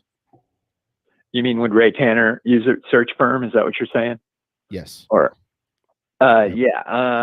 probably. I think so, unless they have somebody in mind, and they very well might have somebody in mind. If it's Mike Boynton, Pat Kelsey, I don't know. It could be a situation like that. I don't know. It's being kept quite close to the vest here. It is. And we were kind of talking about the differences in these searches earlier, Gene, because you remember you wrote about it when the football job opened. There was we all pretty much knew the 3 or 4 candidates right off the top, and at the end of that thing, guess what? They were still the candidates that were there, with maybe the exception of a name or two. With basketball, you're seeing hires all over the country right now, and you're going, who the hell is that guy? I don't know that you could pin this thing down. If the job came open right now, yes, Mike Boynton's name's going to come up, although many think that he wouldn't be interested in the job. Pat Kelsey's name's going to come up, but you might hear some names way off the books, kind of like when Nate Oates came up for the Bama job, and everybody goes, who is Nate Oates? But everybody knows who he is now. In basketball, it's completely different than football. Football regional recruiting is basically how you recruit from the footprint near your campus. And in basketball, it's just not necessarily like that. And so therefore you can open it up to a nationwide talent search. You do see in football, occasional coaches move across the country, Joe Morrison from New Mexico to South Carolina, but usually it makes it much easier to sort of handicap what's going to happen there. But in basketball, hey, remember, no one had heard of John Kress when he came from, New York City to come to the College of Charleston. And also the College of Charleston's only 2 coaches that have ever gotten into the NCAA tournament, John Kress and Earl Grant, came as assistant coaches, not head coaches. Gene Sapakoff with the Post and Courier. All right, Gene, let's get to some national stuff here. The Deshaun Watson train is moving a lot quicker. There are 14 lawsuits attached to this now.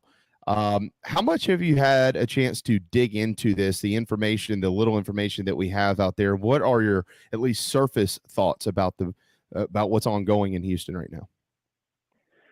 My surface thoughts that are keep an eye on what, if anything, the Houston Police Department does, and whether there will be any criminal charges filed. On the civil side, this is going to be one of the saddest, weirdest, biggest cases in sports in the last several years, either way.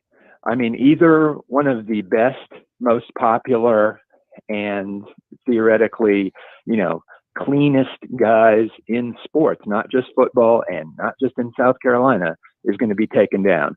Or the Me Too movement and the very, very underlying, very important part of life and in court in which women try to stand up to powerful men and have the guts to do that is going to be very eroded if this case is not a serious case. So either one of those things is going to be bad. Well, and Dabo Swinney was asked about it yesterday. He sidestepped any type of legal conversation for the most part. I know he did say, we'll have to wait and kind of see what happens, but he said, I love Sean. He's a son to me. That's how I love him. Let the legal stuff take its course. Did you expect Dabo to say any more than that? Does he need to say any more than that? What'd you think about his thoughts? I mean, what can he say? It was a situation where, we had asked him for some comment a few days before, and they basically said, let's wait for this Zoom presser. And you can't go overboard sticking up for Deshaun, and you can't say, I really have no comment. That kind of leaves it hanging out there. He said what he believes, that he was a great guy as far as he's concerned, and let the legal system take care of the rest. It's a tremendously sad case. And again, I'm going to say the worst part of this is that there are lots of women in lots of fields out there, all kinds of business fields, that just don't want to stand up to men, have been afraid to for years, and you want to see them finally doing this. So I've got concern if there's, been real wrongdoing there for them. That's first. Second, though, is, Deshaun Watson is arguably the greatest college athlete in the history of the Palmetto State. The only other people that even compare, you'd have to say, would be Trevor Lawrence, George Rogers, and Asia Wilson. And this is, like I said, this is just absolutely tragic one way or the other. What do you think the reaction would be nationally right now if this was like a senior executive in one of these football organizations? If it was the vice president of the Houston Texans or something like that, would the reaction be different than what it is with Deshaun as a player? Well, I can't say I know what the reaction is out there nationally, but I think that the media would cover it the same. It would be placed in the same spot, on websites, in newspapers, etc. If this was the general manager of the Texans, and if it was Deshaun Watson or something like that, this is just this is pretty weird. I've rarely heard of anything quite like this with this many accusations and allegations. And there's precedent with Roger Goodell as well, without a criminal lawsuit being brought, just with civil sexual related lawsuits out there suspending players. So this could very well impact Deshaun, whichever way this goes, just strictly from a playing standpoint. Absolutely.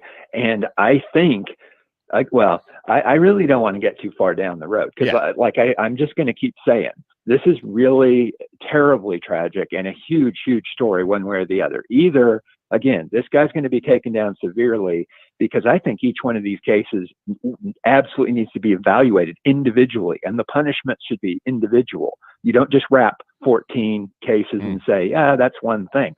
But on the other hand, if these allegations are not proven to be true, or there's no settlement or anything like that, then this sets the Me Too movement and women standing up to powerful men way back, in my opinion. Yeah. And as you mentioned, it's not one. One is too many, but it's not one. It's not four. It's 14 right now, and it might not be done, which is scary about all this. So we'll have to certainly keep our eyes on that. What are we keeping our eyes on for in the Post and Courier over the next few days? So much going on with College of Charleston coach search and Gamecock women, obviously playing in San Antonio. David Cloninger all over that. Jeff Hartzell with Citadel football and Clemson football and South Carolina football on the field practicing. I think those would be two of the biggest things going if nothing else was. And hey, believe it or not, Clemson won a baseball series last weekend and the Gamecocks beat Vanderbilt. Yep. And that was a heck of a win on Sunday, but not just to beat them after being no hit the day before by major league pitcher Jack Leiter, but to be able to rally and win that game. Yep. It's a great point. We made that point yesterday. Yeah, you might have gone 1-2 on the weekend, but that's not too bad when you got to see Rocker and Leiter. Oh, and you were no hit while striking out 16 times, and you bounce back to come from behind on Sunday and win that one. That was huge. They salvaged the game, no doubt. Gene, as always, really good stuff. Gonna kick the can a little bit further down the road with football as some of these we get more practices under our belt. So maybe we'll have some more storylines to talk to you about next week. I hope your bracket is surviving. Most aren't. Yeah, well, I told everybody a few weeks ago, keep your eye on Oral Roberts and Loyola Chicago. So, I'm looking good here. Well, that's a good point. That's a good point. We heard it. We have the clip. We have the evidence. So we'll present that when one of them gets to the Final Four. Gene, thanks so much, brother. Have a wonderful, wonderful week. There's so much to do in sports right now. Really looking forward to everything. Thank you. Thanks, guys. See it. There you go. Gene Sapakoff with the Post and Courier. And we are all but out of time on this Tuesday afternoon. I think all of you know it is National Puppy Day, so love up on the fur babies. We do. It's also National Chip and Dip Day, so maybe share your favorite chips and dip with the four-legged kids. How about that? Absolutely, because you'll drop some on the floor, accidentally or purposely, whatever. Yeah, mine are purposely. Yeah. Thanks to ESPN's Mike Morgan, CBS's Tim Doyle, and the Post and Courier's Gene Sapakoff for joining us this afternoon. To Darren Goldwater for all of his hard work. Thank you, man. And thanks to all of you for watching and listening to our program. Tonight, 7 o'clock tips. In women's basketball, Gamecocks looking to head back to the Sweet 16. Also on the SEC Network, Carolina and the Citadel of Baseball. So hope you enjoy that. And we're back tomorrow at noon with J.C. Sherbert right here on the JB and Goldwater Show, driven by Stokes Volkswagen.